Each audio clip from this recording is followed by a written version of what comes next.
Okay, my name is Asad Usmani, and I'm going to present here the topic entitled DNA-based storage of RDF graph data, a futuristic approach to data analytics. Can you hear me? May I start? Yes, you can start. Okay. So I'm a PhD student at Goethe University Frankfurt, and I'm going to present here the topic entitled DNA-based storage of RDF graph data, a futuristic approach to data analytics. Um, so Uh, First of all, I would like to tell you about why DNA is required for data storage. Anticipatedly, the global demand for data storage will expand to 175 zettabytes by 2025, which will eventually outpace the capabilities of currently available storage media. Hence, researchers are looking for alternative storage media. And fortunately, DNA storage has been established and functional for offering such data archival. Uh, Objectively, it possesses four key properties that make it relevant for archival storage. Firstly, it is extremely dense. It can store 455 exabytes of data in 1 gram. And secondly, DNA can last several centuries when stored at standard temperature. Naturally, DNA is a macromolecule composed of four nucleotides AGDC, which carries genetic information of living organisms and occurs in the form of double helix with the two strands.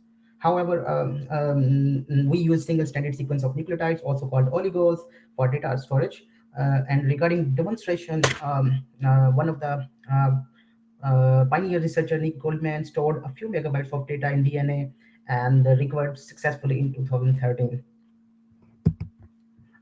Here, a DNA storage system involves four major steps as illustrated in this figure. First, we encode the number of bits into equivalent DNA sequences. In the second step, the DNA sequences are synthesized and stored within a biological cell in vivo or more commonly in vitro. And for selective DNA data retrieval, random access within DNA data pools can be accomplished uh, with PCR-based sequencing instruments. For instance, nanopore sequencing method can be used, offered by Oxford Nanotechnologies for data reading. Um, Here, you can see two methods, put and get operations, which can be visualized as an interface between database management system and a DNA storage system. During the put operation, the DNA storage system synthesizes DNA strands and stores them in a library.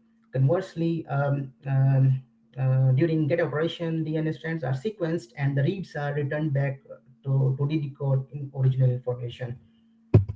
Uh, uh, well, the idea is to sequence partial data rather than whole data because both synthesis and sequencing operations are expensive. So it is unnecessary to sequence and decode the whole archive data objects if only a partial information is required, just in case query processing using RDF graph data, which will be beneficial in reducing sequencing cost and time as well. So here we have an example of RDF graph data. Basically, it is a set of triples which each containing three components: a subject, a predicate, and object.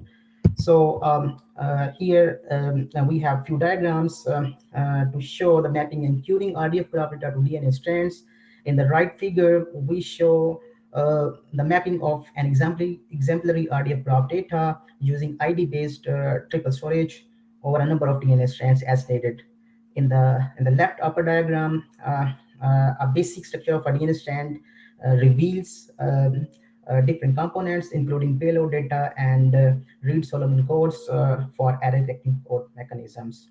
While in the left below diagram, we shows the flow of Sparkle query processing, where we find missing subject values against a pair of input values, predicate and object, place for Spanish theme, and we get the corresponding subject values. Sorry for interruption, but On time is this, up. So yeah, that's the last type. The average cost of retrieving data per query as output in the experimental section was found less than 1% for RDF graph data with more than 1 MB in size. So the same results can be visualized using a two line charts on this slide.